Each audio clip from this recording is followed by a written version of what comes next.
Oye, ¿qué es la felicidad?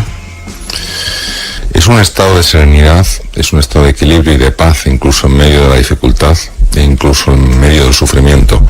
Por eso yo diría que la felicidad no es necesariamente un estado emocional, sino un estado de conciencia, una perspectiva sobre las cosas. Es muy difícil cuando uno está sufriendo que sienta alegría.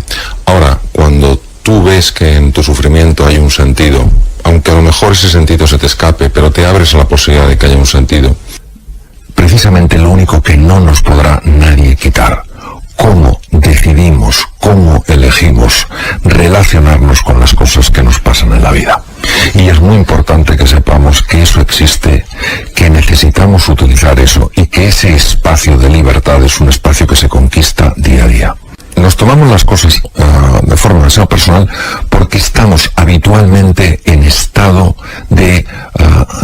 defensivo. Nos sentimos solos, nos sentimos perdidos, nos sentimos en peligro. Y cuando una persona se siente así, cuando una persona está a la defensiva, de manera natural se vuelve irritable. Cuando alguien está irritable, el comentario más nimio puede producir una sensación incómoda en esa persona y reaccionar de una manera, digamos, agresiva o violenta. Si nosotros fuéramos un poquito más conscientes de que solo se crece en compañía con las otras personas, que la cosa más hermosa del mundo es la generosidad, que hacer algo por los demás es la fuente de la felicidad. Si disfrutamos con el éxito de los demás, si aparcamos nuestras envidias y celebramos pues esos pequeños triunfos que otras personas tienen, si entendemos que no hay enemigos, sino sencillamente maestros que nos ayudan a mejorar en algunas cosas, entonces no nos acercamos al mundo en esta situación tan defensiva, sino en una situación mucho más de explorar, de comprender, de conocer. Y ahí está el origen de toda grandeza. Desde mi punto de vista, todos los procesos que lesionan al ser humano empiezan en el egoísmo. El egoísmo no quiere decir que no me pueda cuidar a mí mismo. Es fundamental que me cuide a mí mismo para poder cuidar a los demás. El egoísmo es cuando yo me convierto en el único centro de todo. A las demás personas las convierto en objetos que solo sirven para conseguir mis fines. El origen de toda grandeza es la generosidad. Lo que pasa es que desde el punto de vista del ego, cuando el ego es muy estanco, la generosidad se vive como una pérdida. Y entonces hace todo lo posible para que no exista esa generosidad. Si quieres cambiar tu destino, tienes que cambiar tus hábitos. Cambiar un hábito no es nada fácil, porque está integrado incluso a nivel celular. O sea, no es una cosa solamente de cambiar una idea. Es que nuestras creencias, nuestras vivencias de certeza están a nivel molecular. Es decir, un cerebro de una persona que cree que es estúpida es un cerebro que ha integrado esa estupidez y tiene bloqueados montones de circuitos cerebrales. Por eso es el tremendo poder que tiene lo sutil en lo físico, el fondo en la forma. Cuando esa persona empieza a abrirse a que es mucho más que lo que ella cree que es, ese cerebro empieza a liberarse de la carga. Esto implica un hábito. ¿Qué he visto yo y cuál es la estrategia que publico y escribo? La primera es: tienes que ser consciente de lo que está en juego. Tienes que sentir la inspiración. La inspiración no es una idea bonita. La inspiración es el reconocimiento a nivel visceral de que hay algo en juego de extraordinaria importancia. Todo lo que piensa nuestra cabeza desemboca en nuestro cuerpo, ¿no? Las emociones, salvo que tengan una enorme intensidad y la persona, pues yo que no sé, tenga una patología cardiovascular que no conoce, en general el organismo las tolera muy bien. Lo que no tolera nada bien son los estados de ánimos tóxicos. El problema del ser humano es la ignorancia de su verdadera naturaleza. Claro, cuando tú no eres consciente de tus recursos y de tus posibilidades, te asustas ante el más pequeño de los desafíos. Claro que somos ignorantes de nuestra verdadera naturaleza. En un momento determinado de nuestra vida, cuando éramos chiquititos, hicimos una definición, una descripción de nosotros mismos, nos la creímos y ahora vivimos de acuerdo a esa descripción y no de acuerdo a nuestra naturaleza. Nuestra naturaleza, en su conjunto y en su esencia, es perfecta. La palabra perfecta quiere decir completa. La aceptación solo significa reconciliación. reconciliarse con la realidad. Es decir, asumir una realidad sencillamente porque es, aunque no me guste. La aceptación deja de resistirse a lo que es, deja de luchar con la realidad. Es decir, si a mí me diagnostican un tumor maligno, la aceptación no quiere decir que me guste, la aceptación no quiere decir que esté de acuerdo, la aceptación es que asuma que esa es la realidad y con esa realidad ahora tengo que jugar. ¿Qué ocurre cuando yo acepto? Que me aflojo muchísimo, que esa tensión de la rebeldía contra la realidad produce cambios muy negativos en el funcionamiento del cuerpo y del cerebro.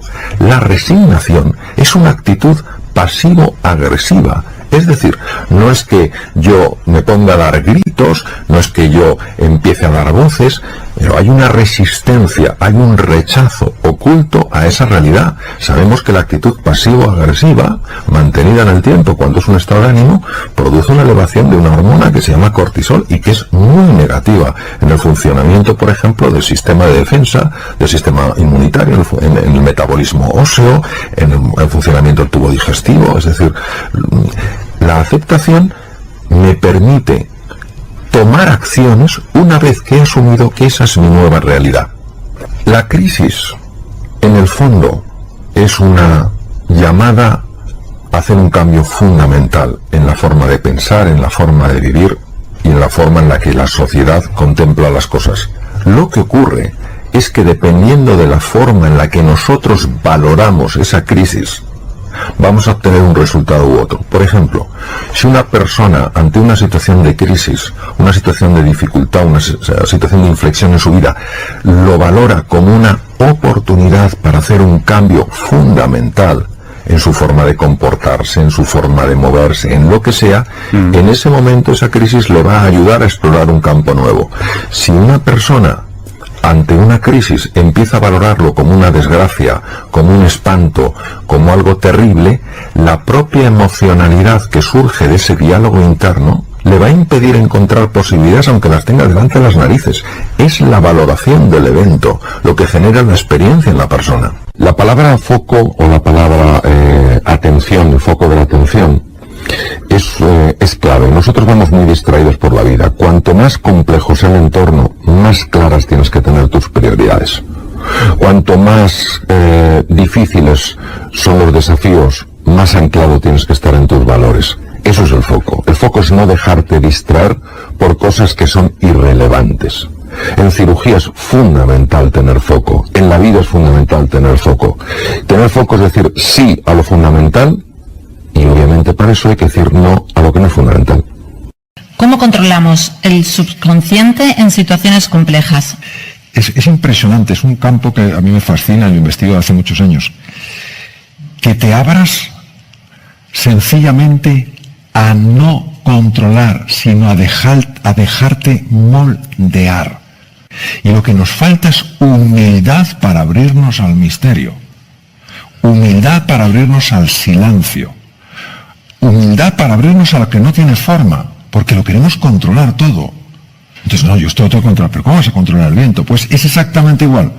Tú te haces una alineación con el inconsciente y entonces el viento va a tu favor y te lleva a donde quieras, porque la fuerza del inconsciente es difícil de describir a la hora de sanar enfermedades, a la hora de mostrarte recursos y de aflorar recursos que no tienes ni idea que tenías, a la hora de mostrarte caminos que previamente estaban ocultos. Es tan brutal esa fuerza.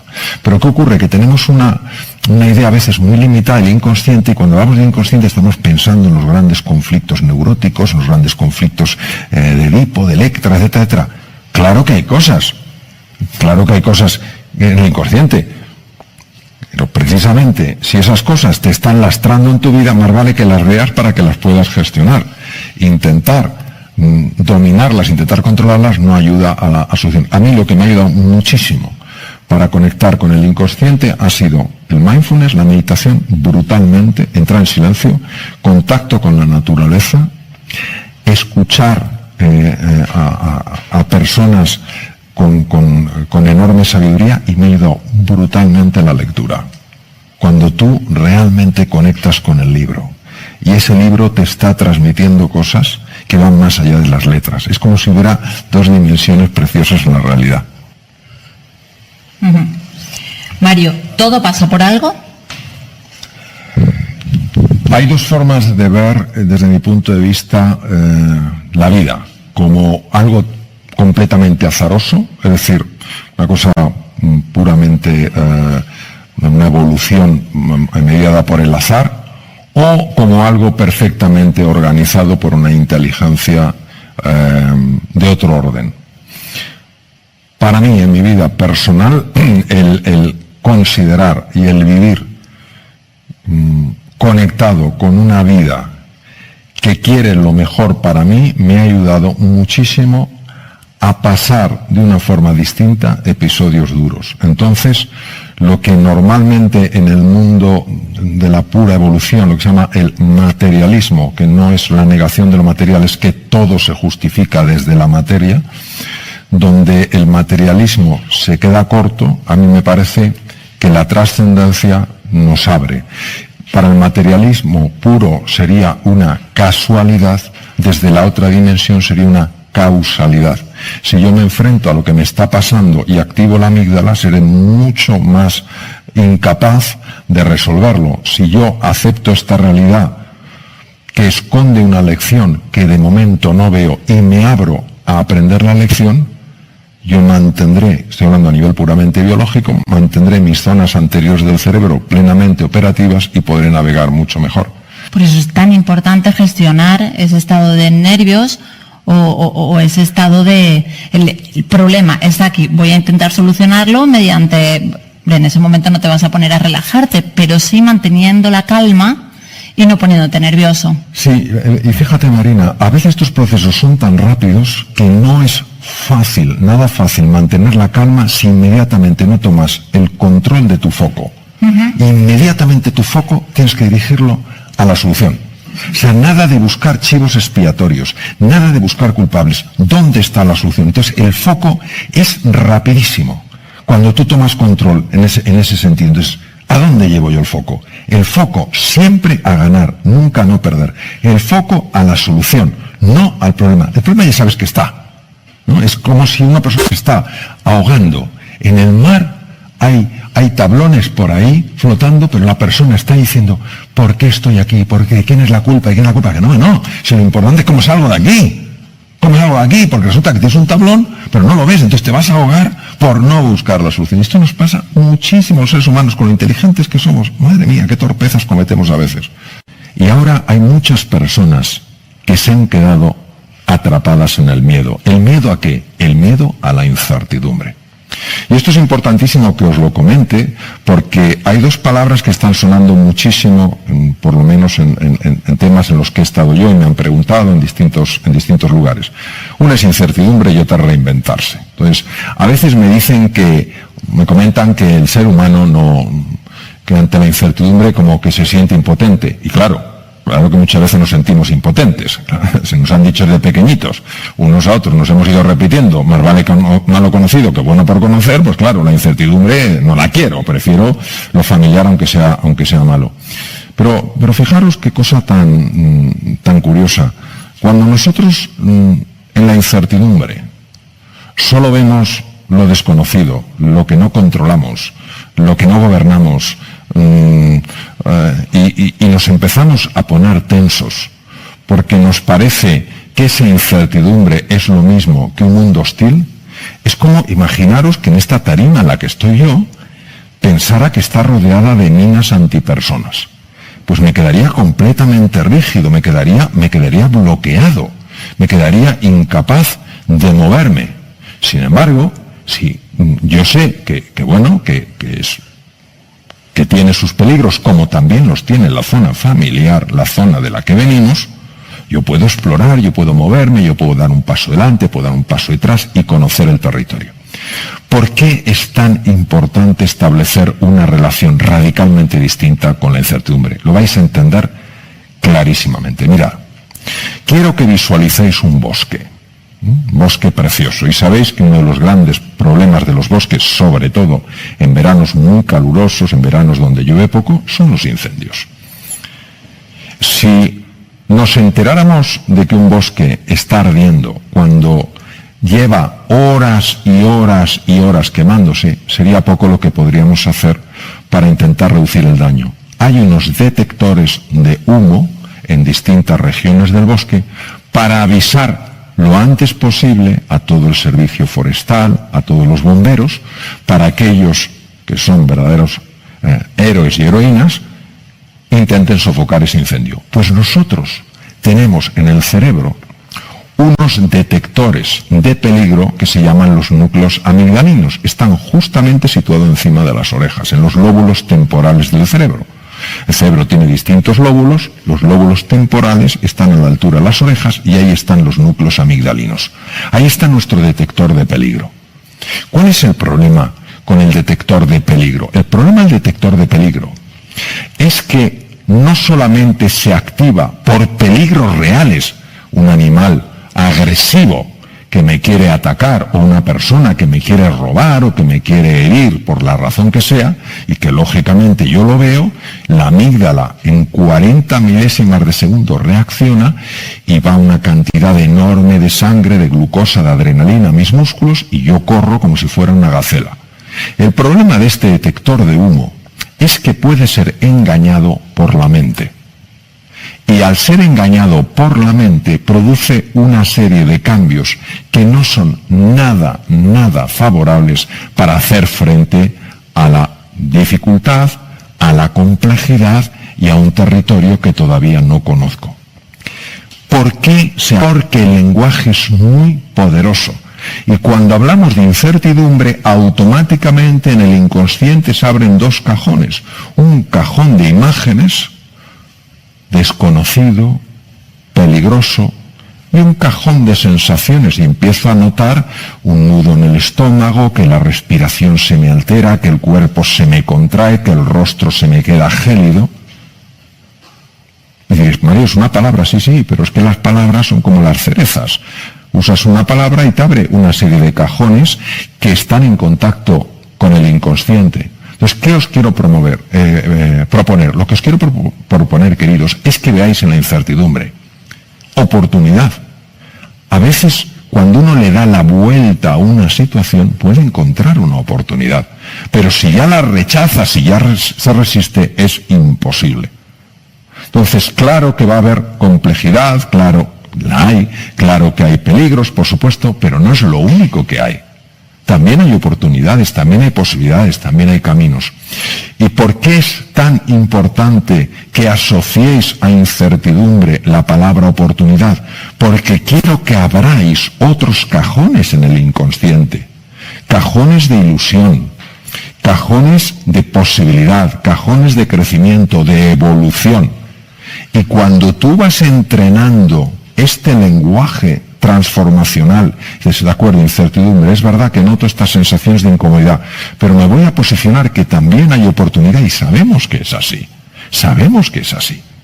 Poquito a poco tú vas trayendo ese registro que va de alguna manera compensando esa sensación de sentirte perdido, de sentirte perdida, y que te ayuda a adaptarte. Biológicamente, ¿esto cómo sucede? Pues sucede de la siguiente manera, fijaros.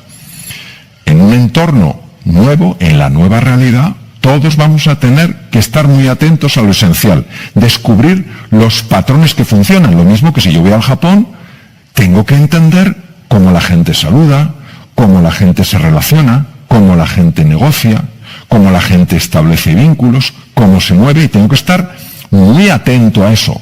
Tengo que ser muy rápido aprendiendo. No puedo estar días y días para aprender cosas básicas, tendré que aprenderlas rápidamente. Tengo que ser creativo a la hora de encontrar nuevas soluciones a situaciones en las que no me he visto antes. Todo eso depende de la parte anterior del cerebro, de lo que se llama el cerebro ejecutivo. Pues cuando nuestro detector de humo, nuestro detector de miedo, nuestro detector de peligro se activa, todas esas capacidades las pierdo. Es decir, me voy al Japón en esta metáfora que estamos utilizando, me siento en territorio hostil porque es no familiar, la parte anterior del cerebro, el cerebro ejecutivo, empieza a funcionar mal y soy absolutamente incapaz de adaptarme por inteligente que sea. Por eso, mi propuesta es siempre ir a cualquier terreno marcado por la incertidumbre, y esta realidad, la nueva realidad, lo es, con esa mente abierta, deseando conocer, deseando comprender, deseando explorar, deseando mejorar y deseando evolucionar. Todos sabemos esto, cómo cambia la experiencia las cosas. Cuando vas con esta apertura, con este deseo de conocer, o cuando vas cerradito y dices, no, yo voy a imponer mi modelo a la realidad. No, la realidad es que en Japón saludan de otra manera, la realidad es que en Japón comen de otra forma, la realidad es que en Japón establecen negociaciones y vínculos de una forma diferente de cómo se hace en Europa.